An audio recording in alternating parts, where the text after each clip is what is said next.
മഴ വരും മുന്നേ ആവുമെങ്കിൽ ആ തുണിയൊക്കെ വാരി നനച്ച് വെയിലത്തിട്.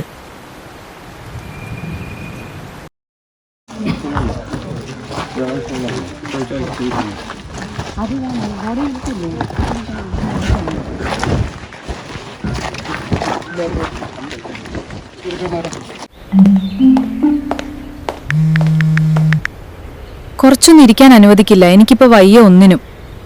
പിന്നെ ഫോണിൽ കുത്തിക്കൊണ്ടിരുന്നോ?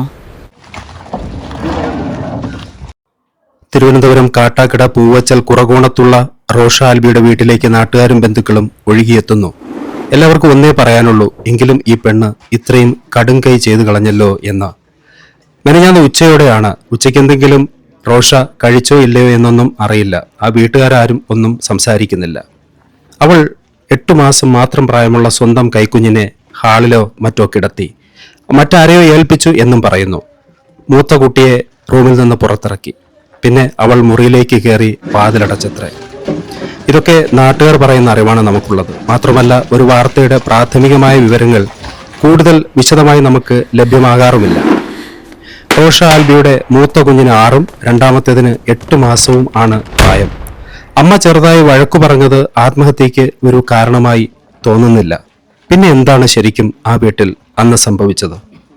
റോഷ ആൽബിയുടെ ഭർത്താവ് പത്തനംതിട്ട റാന്നി സ്വദേശിയാണ്.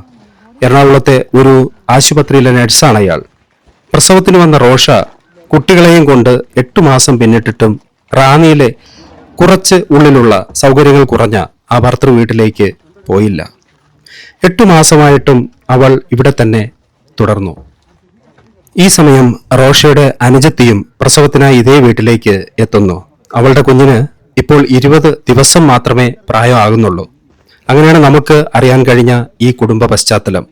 ഇതിൽ റോഷയുടെ അച്ഛൻ 75 വയസ്സുള്ള ആ പാവം പിതാവ് ഒരു മാരക രോഗത്തിന്റെ പിടിയിൽപ്പെട്ട് വേദനിച്ച് ജീവിക്കുകയാണ്.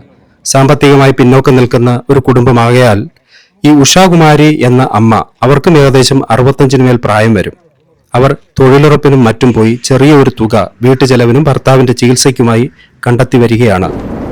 ഈ ഒരു ദുരന്തത്തിന് കാരണമായത് പോസ്റ്റ്മോർട്ടം ഡിപ്രഷൻ ആണോ എന്ന് ചിലർ ചോദിക്കുന്നുണ്ടായിരുന്നു. പോസ്റ്റ്മോർട്ടം ഡിപ്രഷൻ എന്ന് പറഞ്ഞാൽ പ്രസവാനന്തര വിഷാദം എന്ന് പറയും. ചില പെൺകുട്ടികൾക്ക് പ്രസവാനന്തര വിഷാദം വന്നാൽ തക്ക സമയത്ത് അത് കുടുംബത്തിലുള്ളവർ തിരിച്ചറിയാതെ പോയാൽ അവരിൽ പേടി, ആശങ്ക, പിന്നെ കരച്ചിൽ നിയന്ത്രിക്കാൻ പറ്റാത്ത അവസ്ഥ, ഇങ്ങനെ ഉള്ള ചില ലക്ഷണങ്ങൾ കണ്ടു തുടങ്ങും. ഉറക്കമുണ്ടാവില്ല, ഭക്ഷണ പ്രശ്നങ്ങൾ ഉണ്ടാവും. ക്രമേണ അത് ഗുരുതരമായ പോസ്റ്റ്മോർട്ടം സൈക്കോസിസ് എന്ന വെരി ഡേഞ്ചർ അവസ്ഥയിലേക്ക് പോകുമെന്നാണ് പറഞ്ഞു കേൾക്കുന്നത്. കുഞ്ഞിനെ കൊല്ലൽ, ഭ്രമങ്ങൾ, സ്വയം തന്നെ ഇല്ലാതാവുക മുതലായ കാര്യങ്ങളാണ് ഇതിന്റെ പീക്ക് പോയിന്റിൽ എത്തിയാലുള്ള അവസ്ഥയത്രേ. ഇതൊന്നും സ്ഥിരീകരിക്കപ്പെടാത്ത കാര്യങ്ങളാണ്.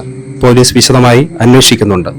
ആൾക്കാരുടെ അഭിപ്രായങ്ങൾ നമ്മൾ ഇവിടെ ചേർത്തു എന്ന് മാത്രം. ചില വാർത്തകളിൽ ചിലർ പറഞ്ഞിടുന്നുണ്ടായിരുന്നു, ഈ കുട്ടി റൂമിലേക്ക് കയറി വാതിലടയ്ക്കുന്നതിന് മുമ്പ് ഫോണിൽ അവസാനമായി സംസാരിച്ചത് ഭർത്താവിനെയാണ് എന്ന്. അതും സ്ഥിരീകരിക്കാത്ത ഒരു വാർത്തയാണ്. പോലീസ് വന്നു നോക്കുമ്പോൾ കാണുന്ന കാഴ്ച, ഫോണൊക്കെ റൂമിന് പുറത്തു തന്നെ ഉണ്ടായിരുന്നു. റൂമിൽ കയറി വാതിലടച്ച ആ കുട്ടിയെ 10-18 മണിക്കൂറോളം പുറത്തു വരാതിരുന്നിട്ടും പുറത്തേക്ക് കാണാതിരുന്നിട്ടും അവളുടെ മൂത്ത മകൻ 6 വയസ്സുകാരൻ ചെന്ന് അമ്മയെന്ന് മുട്ടി വിളിച്ചില്ലേ? വീട്ടുകാരും ചെന്ന് വിളിച്ചില്ലേ? അനക്കമില്ലാതായപ്പോൾ നാട്ടുകാർ സ്വാഭാവികമായിട്ടും ഓടിക്കൂടണ്ടേ? പോലീസിനെ അറിയിക്കണ്ടേ? എന്തായാലും പിറ്റേന്ന്, അതായത് ഇന്നലെ വെളുപ്പിനാണ് ഈ സംഭവം പുറം ലോകം അറിയുന്നത്. അപ്പോഴേക്കും റോഷ ഈ ലോകത്തോട് വിട പറഞ്ഞു കഴിഞ്ഞു. ഫോണിന്റെ കോൾ റെക്കോർഡുകൾ, മെസ്സേജുകൾ മുതലായവ പോലീസ് പരിശോധിക്കും. ഇൻക്വസ്റ്റ് നടപടികൾ പൂർത്തിയാക്കി ഡെഡ് ബോഡി ഓട്ടോപ്സിക്കായി മെഡിക്കൽ കോളേജിലേക്ക് കൊണ്ടുപോകുന്നുണ്ട്. ഇതിനകം റോഷയുടെ ഭർത്താവ് ഒരു ഓട്ടോയിൽ വന്നിറങ്ങി. റോഷയെ ഒരു നോക്ക് കണ്ട് തലയ്ക്ക് കൈവച്ചിരിക്കുന്നുണ്ടായിരുന്നു അദ്ദേഹം. ചിലത് ചികിത്സ വേണ്ടുന്ന പ്രശ്നങ്ങളാവാം, ചിലത് നമ്മുടെ കരുണയും സ്നേഹവും കിട്ടാത്തതിന്റെ പ്രശ്നങ്ങളാവും.